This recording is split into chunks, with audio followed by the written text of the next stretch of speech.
Ministerio Internacional Cabot. Quiero predicar bajo el título La historia de un árbol. Vamos a mirar algunos textos bíblicos antes de ir entrando a este mensaje que el Señor nos va a traer esta mañana. Y comenzamos precisamente en el libro de Génesis capítulo 1, versículo 11. Génesis 1:11 hace una descripción acerca de cómo fueron formados los árboles y vamos a ir entendiendo esa simbología de los árboles dentro de las Sagradas Escrituras. La vida humana estuvo entre el bien y el mal, precisamente en un huerto donde habían dos árboles, el árbol de la vida y el árbol de la ciencia, el bien y el mal, ¿verdad? Génesis 1:11 dice: después dijo Dios, produzca la tierra hierba verde, hierba que dé semilla, árbol de fruto que dé fruto según su género, que su semilla esté en él sobre la tierra, y fue así.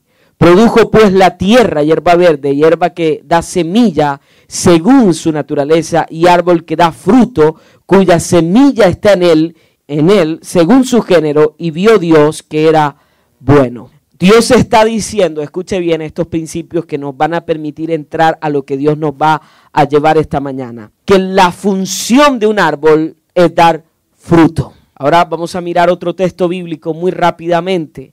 En Lucas capítulo 7, versículo 15 dice: guardaos, lo tenemos en pantalla, de los falsos profetas que vienen a vosotros con vestidos de ovejas, pero por dentro son lobos rapaces. Por sus frutos los conoceréis. ¿Acaso se recogen uvas de los espinos o higos de los abrojos? ¿Qué dijo Dios en Génesis? Que diera según su género, ¿verdad? Versículo 17. Así todo buen árbol da buenos frutos, pero el árbol malo da frutos malos. Ahora Dios está haciendo una clasificación. Dios habla de buenos árboles y de malos árboles. Seguidamente dice el versículo 18, no puede el buen árbol dar malos frutos, ni el árbol malo dar buenos frutos. Todo árbol que no da buen fruto es que cortado y echado en el fuego. Así que por sus frutos los conoceréis. Ahora quiero que ustedes comprendan esta gran verdad en esta mañana. El Señor nos llama a nosotros como árboles, y cuando tú lees la Biblia vas a encontrar un sinnúmero de descripciones. La Biblia es muy simbólica, y cuando el Señor decide utilizar, ¿verdad?, los árboles, está describiendo su naturaleza en nosotros. Y quiero que vayan conmigo a el libro de los Salmos capítulo 1. Esta es una palabra que nos va a mover en el poder del Señor tremendamente. Salmo capítulo 1, versículo 1. Bienaventurado el varón que no anduvo en consejo de malos, ni estuvo en camino de pecadores, ni en silla de escarnecedores se ha sentado, sino que en la ley de Jehová está que su delicia, y en su ley medita de día y de noche. Será como árbol, fíjense ustedes, que aparece como, quiere decir que es un símil, es una comparación, plantado junto a corrientes de aguas, que da su fruto en su tiempo y su hoja no cae. Y todo lo que hace prosperará. No así los malos, que son como el tamo que arrebata el viento, por tanto no se levantarán los malos en el juicio, ni los pecadores en la congregación de los justos, porque Jehová conoce el camino de los justos, mas la senda de los malos perecerá. Yo voy a tomarme la atribución de no predicar inmediatamente sobre el Salmo capítulo 1, sino dónde comenzó esta historia del Salmo capítulo 1, si ustedes me permiten esta mañana. El autor del libro de los Salmos indudablemente es el rey David. Y este hombre, quien dice que uno es feliz cuando no anduvo en consejos de malos, viene de una generación como la nuestra, una generación muy triste y una generación que estuvo enmarcada por la redención, donde Dios apareció. La palabra redención tiene su origen en todo ese componente histórico de Roma, cuando un esclavo era comprada o lograba comprar su libertad, era alguien que había sido redimido. Bien, quiero que vayan conmigo al libro de Ruth, capítulo 1. Allí comienza la historia indudablemente de lo que nos relata el capítulo 1. Por eso este mensaje se llama La historia de un árbol. ¿Cómo se llaman cuando uno mira todas sus generaciones? El árbol generacional. Pues dígale al que está a su lado, Dios va a cambiar tu generación por medio de tu vida. Tú vas a ser ese árbol plantado junto a corrientes de agua. Aleluya. Todos de alguna manera tenemos días malos. Y estamos hablando de quien va a ser la bisabuela del rey David. Con esta increíble mujer va a comenzar la historia de una generación que va a ser plantada. Escucha esto. Los árboles no caminan. Los árboles no pueden cambiar solos. Los árboles son plantados. Y cuando tú tienes un árbol y lo quieres mover de lugar, tú tienes que tomar aún la raíz de ese árbol para plantarlo en una nueva tierra. Trasplantarlo, ¿cierto? Gracias. Menos mal que tengo a alguien que sé mucho de eso. Y el Señor, eso es lo que va a hacer con cada uno de nosotros. Y esta es una historia increíble. Ruth capítulo 1 dice: aconteció en los días que gobernaban los jueces. Los jueces fue uno de los periodos más tristes de la historia de Israel, porque el mismo libro relata que cada quien hacía lo que le daba la gana. Es decir, no había justicia y los jueces no eran suficientes frente al terrible estado espiritual y moral del pueblo. Que hubo hambre en la tierra y un varón de Belén de Judea fue a morar en los campos de Moab, él y su mujer y 2 hijos suyos. El nombre de aquel varón era Elimelech y él de su mujer Noemí, y los nombres de sus hijos eran Malón, Kelión, efrateos de Belén de Judea. Llegaron pues a los campos de Moab y se quedaron allí. Y murió Elimelech, marido de Noemí, y quedó ella con sus 2 hijos, los cuales tomaron para sí mujeres moabitas. El nombre de una era Orfa y el nombre de la otra Ruth, y habitaron allí unos 10 años. Es de suponer que los hijos de esta mujer llamada Noemí murieron muy jóvenes porque no alcanzaron a tener hijos. Y notamos que no tienen hijos porque no había esperanza para estas mujeres. Y recordemos esta historia. Llegó un momento en que esta familia tiene que salir de su tierra donde habían crecido porque el hambre había llegado. Ya no podían vivir sobre ese lugar.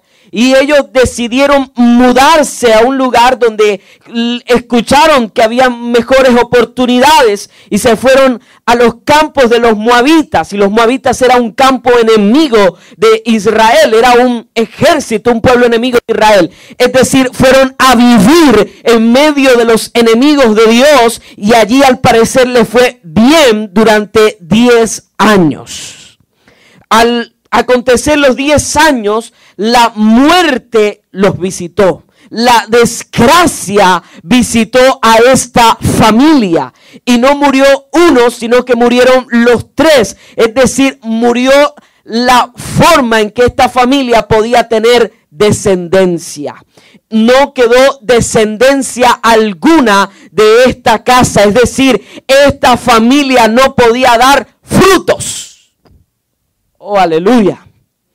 Y Noemí decide regresar a su tierra, a Belén, porque ya no había más nada que tener en esta tierra, y decide decirle a Orfa y a Noemí: bueno, ustedes devuélvanse a sus casas, porque ya yo no tengo nada que ofrecerles. Devuélvanse a sus dioses, devuélvanse a sus costumbres. Es más, ustedes pueden volverse a casar, porque yo no tengo oportunidad de tener más hijos para que ustedes los esperen y se casen con ellos.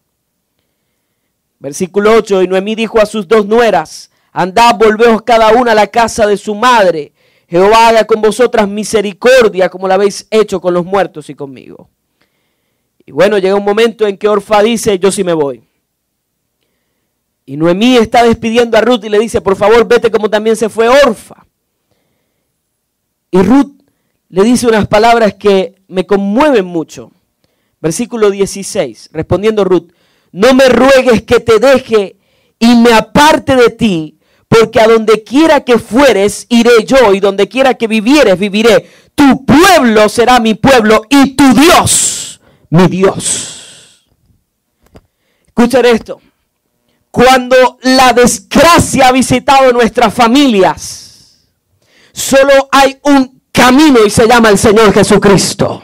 Solo hay una forma y se llama el Señor Jesucristo. Ruth le estaba diciendo a Noemí, aunque hemos perdido todo, yo siento que Dios nos va a cambiar el curso de la historia. No hay esperanza alguna, Noemí, pero yo siento que si me voy contigo, el Dios que tú tienes, algo grande va a hacer. Porque humanamente la decisión de Orfa era la correcta. ¿Qué me va a ofrecer Noemí si esta mujer ya está vieja, acabada, no tiene nada? Y viendo Noemí que estaba resuelta a ir con ella, no dijo más. Y fíjense ustedes que Noemí decide cambiar su nombre. Noemí dice, ya no me llamen más Noemí, ahora me llamo Mara, que es amargura. Recordó un pasaje, un momento, un capítulo de la historia de Israel, cuando ellos comenzaron a caminar en medio del desierto, y dice que llegaron a un lugar que se llamaba Mara, porque las aguas eran amargas. Esta mujer estaba diciendo, ahora vivo en amargura. Yo no sé si el Espíritu Santo te está hablando esta mañana. ¿Cuántos de ustedes, por ejemplo, arrancarían el fruto de alguien y cuando se lo van a comer es amargo? ¿Sienten ustedes que se van a comer una maracuyá? ¿Aló? Dios está hablándonos esta mañana. Y ella dijo, miren lo que dice, y yo fui llena, pero Jehová me ha vuelto con las manos vacías. Noemí estaba diciendo, a nosotros nos estaba yendo bien, pero parece que la mano de Jehová se ensanchó contra nosotros. Yo quiero que usted entienda algo esta mañana. Antes del exilio babilónico, los israelitas no identificaban quién era la cara detrás del mal. Ellos entendían que lo bueno y lo malo venía de Dios. Y luego del exilio entendieron que detrás de la destrucción, detrás del dolor, está Satanás, que vino para matar, hurtar y destruir. Miren algo tan importante. A veces uno está resentido con el tío, con la tía, con el hermano, con el primo, con la abuela, con el papá. Pero yo le pregunto a usted esta mañana, ¿cuántos de ustedes están resentidos con Satanás? ¿Sabe usted quién es la cara detrás del mal? Satanás. ¿Verdad? Y ella está diciendo, ya que Jehová ha dado testimonio contra mí, el Todopoderoso me ha afligido. Así volvió Noemí, Ruth, la moabita, su nuera, con ella. Volvió de los campos de Moab y llegaron a Belén al comienzo de la siega de la cebada. Llegaron en un tiempo de cosecha, donde todo el mundo, la tierra que ellos un día dejaron llena de hambre, ahora estaban recogiendo. Y ellos que habían vivido bien, estaban viviendo en ruina y escasez, estaban en su peor momento. Cuando llega el tiempo en que los árboles deben dar su cosecha, y hay un árbol que no ha dado su cosecha, uno empieza a preguntarse, algo le está pasando a este árbol. No está recibiendo la savia necesaria para crecer. ¿Qué le pasará? El sol no le está dando. Los árboles necesitan 3 cosas básicas para vivir: agua, tierra y sol. Y el Señor dice que nuestra vida, ¿verdad?, la compara con una parábola llamada la parábola del sembrador. Y dice que el Señor es el sembrador y que tú y yo somos la tierra. Y muchos de nosotros somos espigos, otros son piedras y otros son tierra que da al 100 por 1. Y luego hay otro elemento que necesita el árbol y es el sol. Y la Biblia dice que el Señor es ese sol de justicia que resplandece para nosotros. Damos gloria al Señor. Y luego decimos que necesita el agua. Y la simbología del agua en la Biblia es el Espíritu Santo. Oh, qué gloria. ¿Cuántos quieren ser árbol plantado junto a corrientes de agua? ¿Qué tipo de tierra eres? ¿Estás lleno del sol de justicia y el Espíritu vive en ti? Dios está aquí esta mañana. Y comenzó la desgracia para esta generación. El vituperio. Ruth era una mujer extranjera. Además, para el ojo de todo el mundo ellos estaban mal porque se habían casado con mujeres extrañas y la ley recomendaba no casarse con gente extranjera. Es decir, la cultura de Ruth los podía contaminar. Escucha esto. Hay momentos donde la desgracia nos ha visitado y es el momento de Dios, es la oportunidad de Dios para hacer historia con nosotros. Lo que tú pensabas, lo que tú creías, fue desarmado por lo que Dios ha provisto y ha dicho que va a acontecer en tu vida. Y esa oportunidad, ese dolor que tú has vivido, el Señor lo va a convertir en alegría. Y resulta que ella comenzó a buscar la manera de sobrevivir. Y dice que esta mujer se fue para la tierra de un hombre llamado Boaz, ¿verdad? Y Boaz le pasó algo que nosotros conocemos mucho, amor a primera vista. Cuando el hombre la vio, dijo, ¿quién es esta mujer tan linda? ¿Vieron que uno tiene que casarse con alguien bonito? No. Y entonces le dijo, ¿quién es esta mujer tan linda? El hombre quedó flechado enseguida. Por favor, trátenmela bien. Y este hombre entendió que no solo es ver, sino que hay que actuar. Y fue y habló con ella. Y la entrevistó, le preguntó que quién era. Y ella le contó su historia. Algo pasó en la vida de este hombre. Y a los días Noemí se enteró que era Boaz y le dijo, este hombre te puede redimir. Bien, yo creo que todas esas historias de fantasía que han sacado acerca de esa chica pobre que encuentra al hombre rico vienen de la historia de Ruth y Boaz. Porque la Biblia dice literalmente que Boaz era el soltero cotizado de su época. El tipo era rico.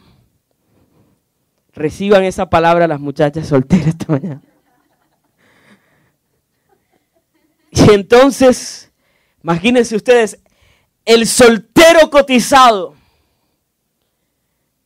Pero yo me imagino que cuando Boaz le dijo a su mamá, me gusta Ruth, la mamá le dijo, ella es extranjera, viuda, pobre. No, ella no, ¿verdad? Ese tal vez fue el primer obstáculo. Luego había alguien mucho más cercano que Boaz que podía redimirla. Y ellos tenían que esperar si este hombre quería redimirla o no. Bueno, todos conocemos que esta historia sí tiene un final feliz. Y ahora quiero que vayan conmigo a el capítulo 4, versículo 17. Ruth 4, 17. Y le dieron nombre a las vecinas diciendo, le ha nacido un hijo a Noemí y lo llamaron Obed. Este es padre de Isaí, padre de David. Escuchen esto. Cuando tú lees en los evangelios, La genealogía de Cristo, la gente dice, esto lo escribieron como para que uno aprendiera a pronunciar, ¿verdad? Nombres más enredados que para donde eso parece un trabalengua. No, eso está escrito para que nosotros conozcamos la historia, y dentro de la genealogía de Cristo, dentro de su árbol genealógico, dice que entró Rahab. Rahab no era una empresaria. Rahab no era la que todo el mundo amaba por lo que hacía, sino por lo que cobraba y lo que daba. Rahab era una ramera y entró dentro de la genealogía de Cristo. Y Ruth también entró dentro de la genealogía de Cristo. Lo vi, lo menospreciado, una mujer extranjera, fue plantada para que colocara su óvulo en la generación de Cristo. Volvamos al Salmo capítulo 1. Y David dice, bienaventurado el varón que no anduvo en consejos de ¿qué? De malos. Bien, lo que yo les quiero decir a ustedes esta mañana es que la genealogía de David no era una genealogía donde ellos hubiesen crecido en justicia. Porque una vez les prediqué que David es el producto de un adulterio de su padre. Porque cuando él describe en pecado me concibió mi madre, los judíos entienden que ellos nacieron en bendición y no en pecado. Y cuando llega el profeta Samuel a la casa de Isaí, su padre, a él lo tenían escondidito para que no saliera ese pecadito por allá. Y él está diciendo, feliz el varón que no anduvo en consejos de malos, ni estuvo en camino de pecadores, ni en silla de escarnecedores se ha sentado, sino que en la ley de Jehová está ¿qué? Su delicia, y en su ley medita de día y de noche. Que le dijo el Señor a Josué, y meditarás en esta palabra, ¿verdad? Día y noche. Y luego le dice, porque serás como árbol plantado junto a corrientes de aguas, que da su fruto en su tiempo y su hoja no cae. Y todo lo que hace será que prosperará. Bueno, hoy no quiero meterme con los mitos de la prosperidad. Hoy les voy a hablar una palabra esperanzadora. La prosperidad de Dios es una consecuencia del vivir en la palabra de Dios. Es decir, que a aquellos que son justos el Señor los prosperará. Pero vamos a entender qué es lo que el Señor interpreta como prosperidad. Cuando tú miras la historia de donde sale David, tú puedes comprender que la prosperidad de Ruth no estuvo en haberse casado con un hombre rico, estuvo en haber querido convertirse en una mujer justa cuando le dijo a Noemí, tu Dios será mi Dios. Ahora la Biblia cuenta la historia de un hombre llamado Zaqueo que se montó en un árbol de sicamoro para ver al Señor, ¿verdad? Y montado en ese árbol, dice que el Señor levantó su mirada y lo vio. Y el Señor le dijo, Zaqueo, se hace necesario que yo hoy vaya a tu casa. Y cuando el Señor entró a la vida de Zaqueo enseguida le dijo, Señor, yo creo que le tengo que devolver a la gente que le he robado. Y al que le he quitado le voy a devolver 3 veces lo que le he quitado. Y el Señor le dice, se hace necesario porque la salvación ha llegado a tu casa. Este hombre entendió que vivía una vida injusta. Ojo, Zaqueo era un hombre rico y se había enriquecido por la injusticia. Porque las bendiciones de Dios no añaden tristezas. La prosperidad de Dios no solo tiene que ver con lo económico. Zaqueo podría haberse quedado pobre ahora porque lo que se había robado tenía que devolverlo. Pero quería ser ¿qué? Justo. Bienaventurado el justo. Zaqueo andaba en camino de pecadores. Zaqueo se había sentado en la silla de los escarnecedores, porque estaba escarneciendo al pueblo de Dios, estaba oprimiendo al pueblo de Dios, estaba robando al pueblo de Dios. Y cuando el Señor Jesús llega a su vida, Él entiende que tiene que dejar todo su pecado y sentarse en la silla de los justos. ¡Aleluya! Dios está aquí esta mañana. Cuando a nosotros nos hablan de prosperidad, el primer pensamiento que tenemos respecto a la prosperidad es que Dios nos va a dar muchas bendiciones económicas. Escuche bien esta mañana, el Señor está moviendo tu generación, el Señor está moviendo toda tu vida y te está centrando, te está plantando junto a muchas aguas donde vas a florecer. Dios está aquí en medio nuestro. Dios, lo último que piensa de usted y de mí es en nuestro dinero.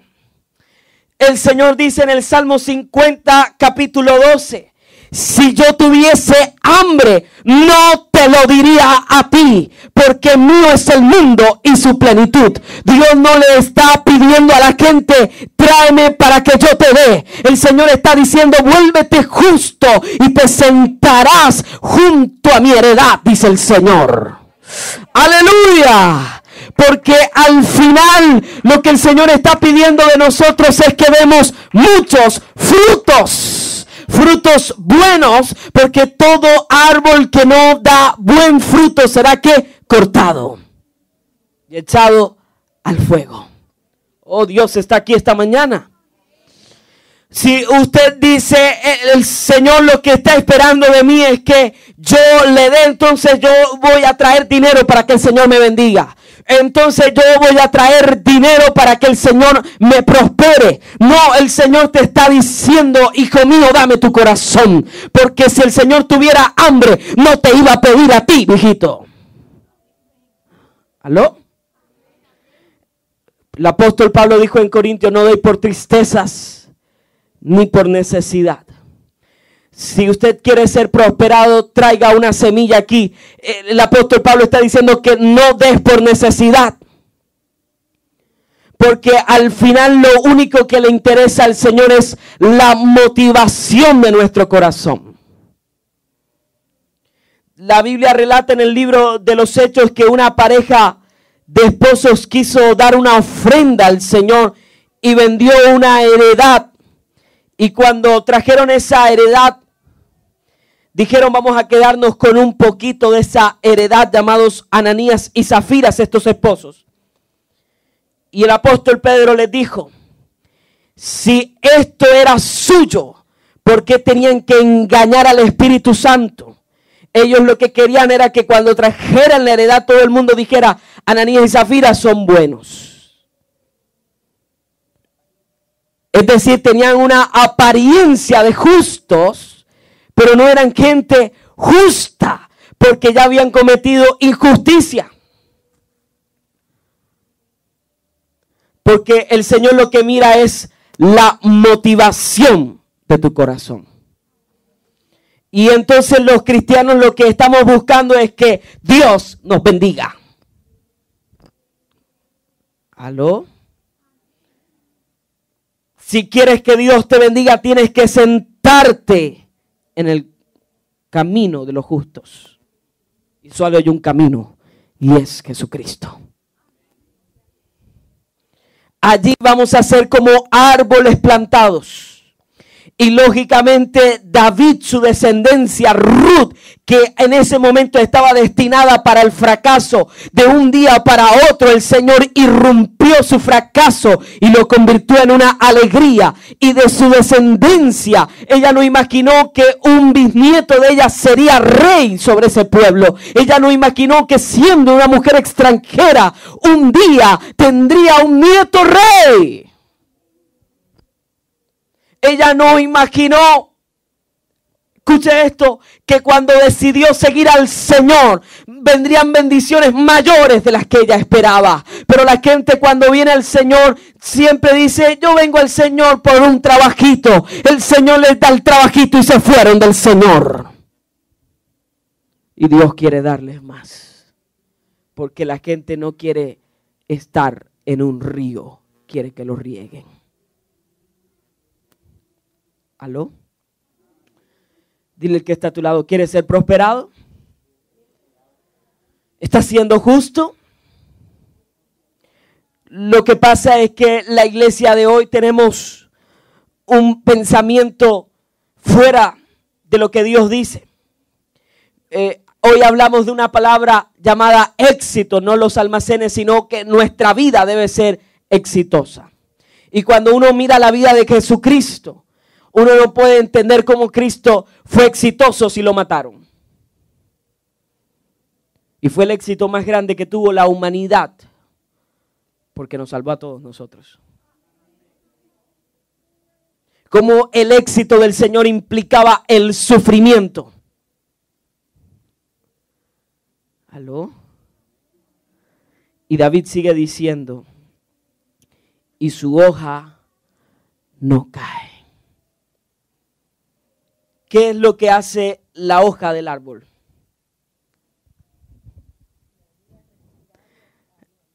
¿Qué hace la hoja del árbol? Es el pulmón del árbol, ¿verdad?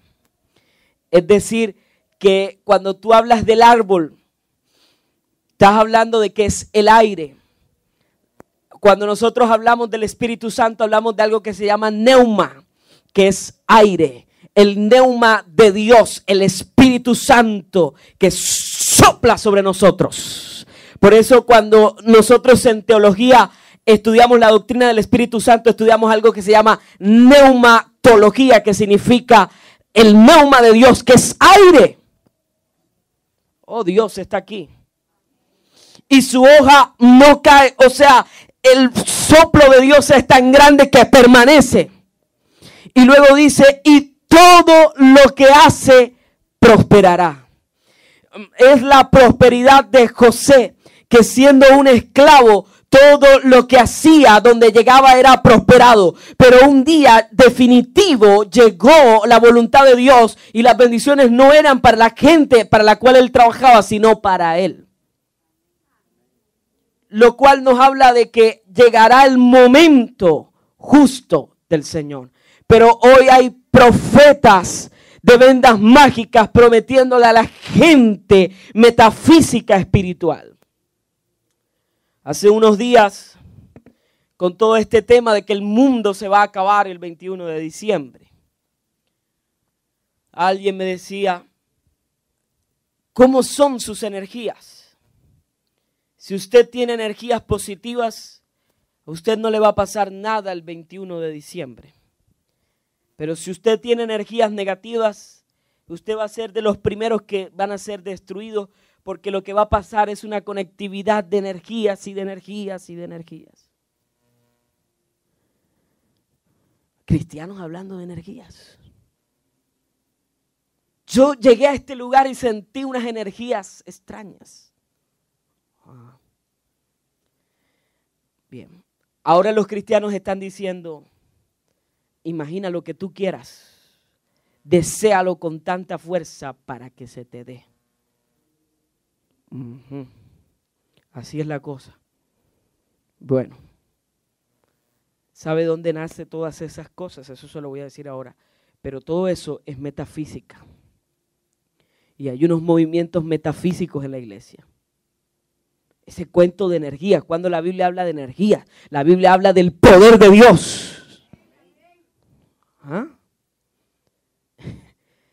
Y hay un movimiento extraño sobre la iglesia del Señor que ha traído la escuela del pensamiento positivista. Piense positivo, hable positivo, actúe positivo. Pablo dijo, no actuéis bajo estas filosofías huecas. Y para aquellos que recuerdan sus clases de filosofía en 10 y 11, Acuérdense que para la misma época del apóstol Pablo se estaban dando estas escuelas filosóficas. Y Pablo desde ese momento estaba combatiendo las escuelas filosóficas. ¿Aló? Palabrería de hombres. Cosas vanas. Yo nunca he encontrado en el Evangelio que el Señor diga: bienaventurados ustedes porque hoy voy a regalar casa. Imagínense su casa. Pero un momento, Judas trae los canastos más grandes que hay. Sellen su casa antes de que les voy a dar. Y por ahí hay un video muy suelto en internet. Una imagen habla más que 1000 palabras. De una mujer diciendo: los billetes están hablando. Increíble, ya no habla el Espíritu de Dios. Estamos tan confundidos, estamos tan afanados por ser prósperos. Pero eso también tiene un elemento cultural que voy a tocarles esta mañana. Los latinos, usted y yo, no nos gusta trabajar. ¿En serio? Tenemos un pensamiento que en la casa en que vivimos un día nos vamos a encontrar una huaca que nos va a sacar de pobres. Que un tío de nosotros se va a morir. Paulo está esperando la herencia del tío Andrés. Se va a morir y nos va a dejar ricos. Y entonces eso lo hemos traído al Señor. De que Dios nos tiene que bendecir. Y les voy a contar una historia. Eso ha influenciado tanto en la iglesia que yo solía escuchar testimonios de gente que recibía sobres llenos de dinero. Y yo estaba orando para que en un momento me trajeran un sobre lleno de dinero. Y un día saliendo de la escuela dominical de la iglesia donde nos congregábamos, una iglesia muy grande, ya íbamos saliendo y una mujer comenzó a gritar: Pablo, Pablo, Pablo. Y yo le vi a ella un sobre. Y yo me detuve también porque yo dije: es mi bendición. Y la mujer feliz me entregó el sobre y yo dije: no lo voy a abrir porque se ve que son muchos billetes. Cuando llegue a mi casa los cuento. Llegué a mi casa y mi mamá: cuéntame qué te dieron, qué te dieron, qué te dieron. Y yo me encerré para contar los billetes. Cuando yo abro el sobre, estaba lleno de puros tratados. Damos gloria a Dios.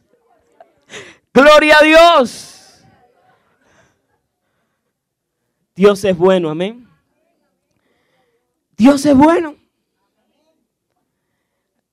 Yo también escuchaba que a la gente le llenaban las cuentas bancarias. Entonces cuando yo oraba: Señor, llénale la cuenta a mi mamá en el nombre de Jesús hasta que rebose. Y lloraba el cajero: bota, bota, bota más. Y pasaba lo contrario, el banco siempre nos robaba, de verdad.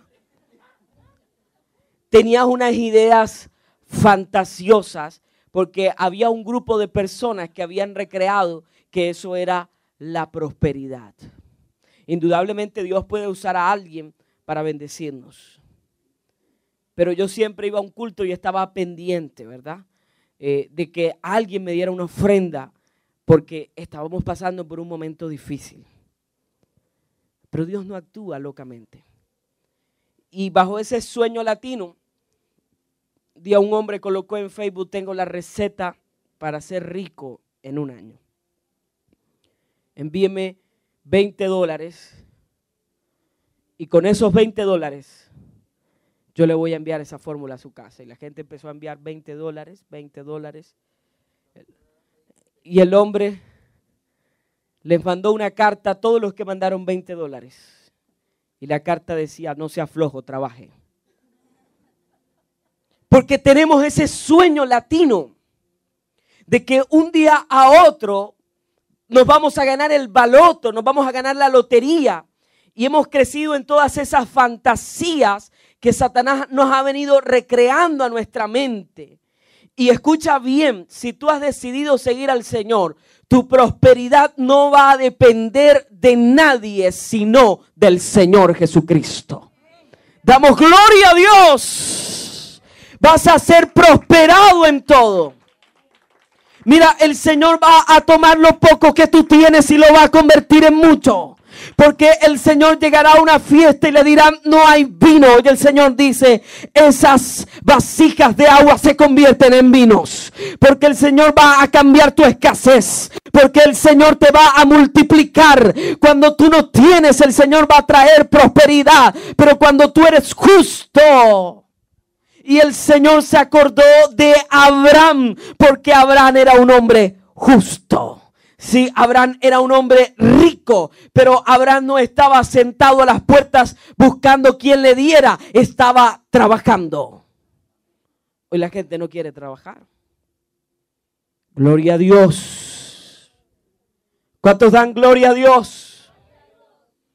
Porque queremos tener una fe loca y ciega.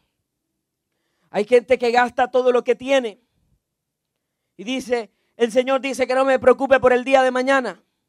Ah, pero el Señor también dice que como tú te levantas a construir una casa, sin primero no piensas cómo la vas a construir. Escucha esto esta mañana. Hay 3 tipos de decisiones en la vida. Unas decisiones que nos hacen avanzar y unas decisiones que nos hacen quedarnos en el mismo lugar y otras decisiones que nos hacen retroceder en la vida. Y cuando tú eres justo, tú vas a poder escuchar la voz de Dios para poder tomar decisiones oportunas. Y a veces las oportunidades de Dios ni siquiera las estamos buscando. Dios nos las trae a la puerta en el momento que tú menos lo esperas. Como lo decía la hermana Josefina. Un hombre le pedía a Dios una mariposa y Dios le envió un cactus y una oruga. Y él menospreció lo que Dios le había dado. Dios le estaba dando un criadero de mariposas y él no lo entendió. Porque como somos caprichosos, manipuladores, yo quiero esto. Y hacen sus caprichos en los centros comerciales. Usted lo ha visto, ¿verdad? ¿Aló? Y lloran. Y la mamá y el papá, para que se callen, le compran al nene. Así queremos ser con Dios. Manipular a Dios. Y el Señor te dice, si yo tuviera hambre, no te lo diría a ti. Pechichón. ¿Aló? Manipulador. ¿Aló? Entonces, como hemos aprendido a manejar la vida así, queremos aprender a manejar a Dios así. Ah, es que Dios no me da lo que yo le pido. Y es que yo sí soy justo porque mi hermano, yo diezmo, yo ofrendo. Y queremos sacar todo lo que hacemos por Dios. Pero el Señor te pregunta esta mañana, ¿cuál es la motivación de tu corazón? No así los malos, que son como el tamo que arrebata el viento. ¿Qué es un tamo? La cáscara del arroz. O sea, lo que se desecha.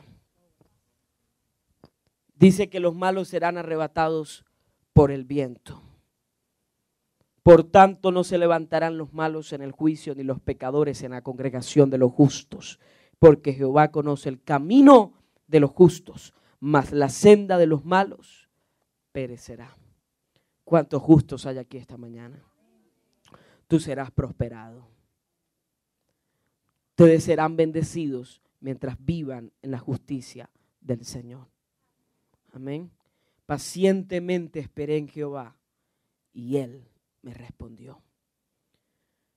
El día que David entró a ese palacio triunfante, recordó sus días en la cueva de Adulam. Es necesario ir a la cueva de Adulam. Es necesario haber llorado. Es necesaria la aflicción cuando Dios nos invita a ser probados. Y si tú has vivido en justicia, el Señor te va a prosperar. Mire, hay gente que no conoce al Señor, pero es justa. Y sus negocios son justos y son prosperados. Pero les coloqué el ejemplo de Zaqueo. Hay gente que es injusta y tiene riquezas, mas no prosperidad. Porque las bendiciones de Dios no añaden tristezas. Amén. La bendición de Dios no añade tristeza. Cuando Dios te bendice, tu bendición no se va a convertir en un mal para sus hijos. Cuando uno ve gente que fue muy necesitada, muy pobre, y un día lograron un nivel de vida y le dieron todo a sus hijos, uno dice, es que ese es el problema de darle todo a los hijos. La bendición de Dios no añade tristeza. Cuando Dios te bendice, tus hijos no serán dañados como consecuencia de tu bendición. Miren esto. Cuando Dios le prometió a David que iba a ser rey, Dios le dijo que si él se portaba bien, su reino sería duradero. El problema fue la crianza de David, no la bendición de Dios. Porque un día predicamos, los que vinieron a ese ayuno, si lo recuerdan, acerca de la trágica historia de David como padre que fracasó con Absalón. ¿Se acuerdan de ese mensaje? Que fracasó, luego una hija que fue violada y luego un segundo hijo que se levantó en contra de él. Fue la crianza, no fue la bendición de Dios, porque la bendición de Dios no añade tristeza. Amén. La bendición de Dios no añade tristeza. Póngase en pie, iglesia. Yo creo que en este año 2013 que comienza, serás prosperado en todo lo que tú hagas si eres justo. Si eres justo.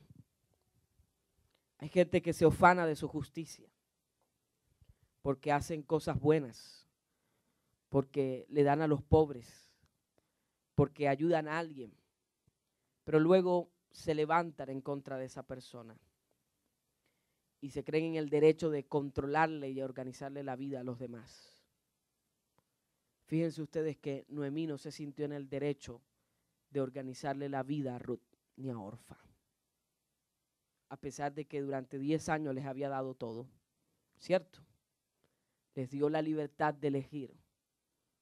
Pero Noemí es de esos cristianos que predica con su vida, porque algo vio Ruth en esta mujer que la convenció de que el Dios de Noemí era más grande que los dioses de los moabitas. Es muy lamentable cuando a veces uno encuentra que los creyentes no tienen esa capacidad de predicar a Dios con su testimonio. No es venir a la iglesia, mis hermanos. No es tener apariencia de piedad. Es ser justos verdaderamente. Termino con esto. Como en todo en la vida hemos armado discusiones respecto a la salvación.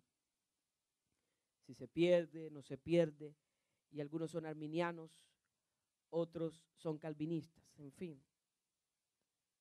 Pero yo solo quiero hacerte una reflexión.